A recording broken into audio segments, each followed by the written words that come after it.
અંબિકા તાલુકામાં આવેલું બ્રહ્મદેવ મંદિરના સાનિધ્યમાં આદિવાસી સમાજ દ્વારા વનભોજન સાથે 31ની અનોખી ઉજવણી। સામાન્ય રીતે શહેરોમાં લોકો 31ની ઉજવણી પાર્ટીઓ અને જાકમજોળ વચ્ચે કરતા હોય છે, પરંતુ અંબિકા તાલુકાના જંગલ વિસ્તારમાં એક અલગ જ નજારો જોવા મળ્યો હતો।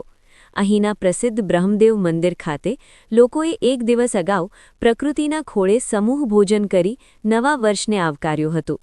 આદિવાસી વિસ્તારમાં લોકો મોટી સંખ્યામાં જંગલમાં એકત્રિત થયા હતા। દૂર દૂર સુધી ફેલાયેલી વનરાજી વચ્ચે લોકોએ જાતે ભોજન બનાવીને વનભોજનનો લહાવો લીધો હતો। આ કાર્યક્રમમાં માત્ર યુવાનો જ નહીં, પરંતુ નાના બાળકોથી લઈને વૃદ્ધો સુધીના તમામ લોકો ખૂબ જ ઉત્સાહભેર જોડાયા હતા। સ્થાનિક શાળાના બાળકોએ પણ આ પ્રકૃતિમય ઉજવણીમાં ભાગ લીધો હતો। બાળકોએ સમૂહમાં બેસીને ભોજન કરી એકતા અને આનંદનો સંદેશ આપ્યો હતો। શહેરોની ભીડભાડથી દૂર, જંગલની શાંતિ અને બ્રહ્મદેવ મંદિરની આસ્થા સાથે લોકોએ સમૂહમાં જમીને નવા વર્ષની આગોતરી ઉજવણી કરી હતી। જ્યારે દુનિયા આધુનિક રીતે ઉજવણી પાછળ દોડે છે, ત્યારે અંબિકા તાલુકાના લોકોએ પોતાની પરંપરા અને કુદરત સાથે જોડાયેલા રહીને સમૂહ ભોજન દ્વારા ભાઈચારાનું ઉદાહરણ પૂરું પાડ્યું છે।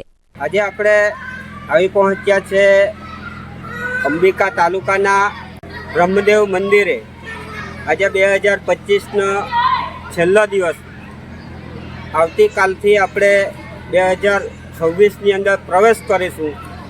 એના રૂપે સમગ્ર ભારતની અંદર દરેક લોકો આ 31મીની ઉજવણી કરતા હોય છે। તે સમયે સિટીની અંદર મોટા મોટા જે પાર્ટી પ્લોટો રાખી અને 31મીની ઉજવણી કરતા હોય છે। એના માટે અહીં આ બ્રહ્મદેવના મંદિરે આવી અને ઘણા લોકો દૂર દૂરથી આવીને અહીં પોતાનું સમૂહ ભોજન બનાવે છે અને 31મીની ઉજવણી કરવા માટે અહીં આવતા હોય છે અને અનેરો લાભ લઈ અને આનંદ લે છે। તો આ તમે જોઈ શકો છો, દરેક જગ્યાએ અહીં ભોજન બની રહ્યું છે અને અહીં રમતગમતથી માંડીને દુકાનો પણ અહીં આવી રહી છે। તો આપણે અહીં જે સ્થાનિક લોકો જે અહીં ઉજવણી કરવા આવ્યા છે એમની સાથે પણ આપણે વાત કરવાનો પ્રયત્ન કરીશું। આજે આ બાળકો જે અહીં વનભોજન માટે આવ્યા છે, તો કઈ સ્કૂલમાંથી આવ્યા અને કઈ રીતે આયોજન કરવામાં આવ્યું એ બાબતે આપ શું કહેશો? શાળા ભોરિયા તરફથી વનભોજનમાં આવ્યા છે અને ભોરિયાથી અહીંયા સુધી અમે બાળકોને પગપાળા સરસ ફળ છે।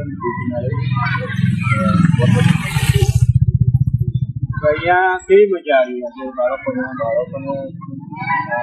સુંદર વાતાવરણ, નદી કિનારાનું એટલે બાળકોને ખૂબ મજા આવી।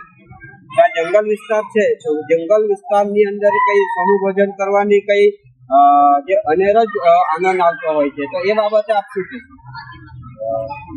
જે જંગલ વિસ્તાર છે અહીંયા ભોજન બાળકોને લાગ્યા છે। બાળકોને અહીંયા રમવાની પણ ખૂબ મજા અને આ જંગલમાં બેસીને અને ભોજન લેવાનો અનેરો ઉત્સાહ, આનંદ આવે।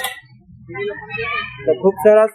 અહીં આવેલા બાળકો પણ અહીં સમૂહની અંદર આ લોકો ભોજન લઈ રહ્યા છે અને બાળકોને પણ અહીંયા જંગલ વિસ્તારની અંદર આટલું રળિયામણું એક બ્રહ્મદેવના મંદિરે જે આયોજન કરવામાં આવ્યું છે એ બાબતે બાળકોને પણ ખૂબ રમત રમવાથી માંડીને દરેક પ્રકારની એમણે પણ ઉત્સાહ અને આનંદ અનેરો માણ્યો છે।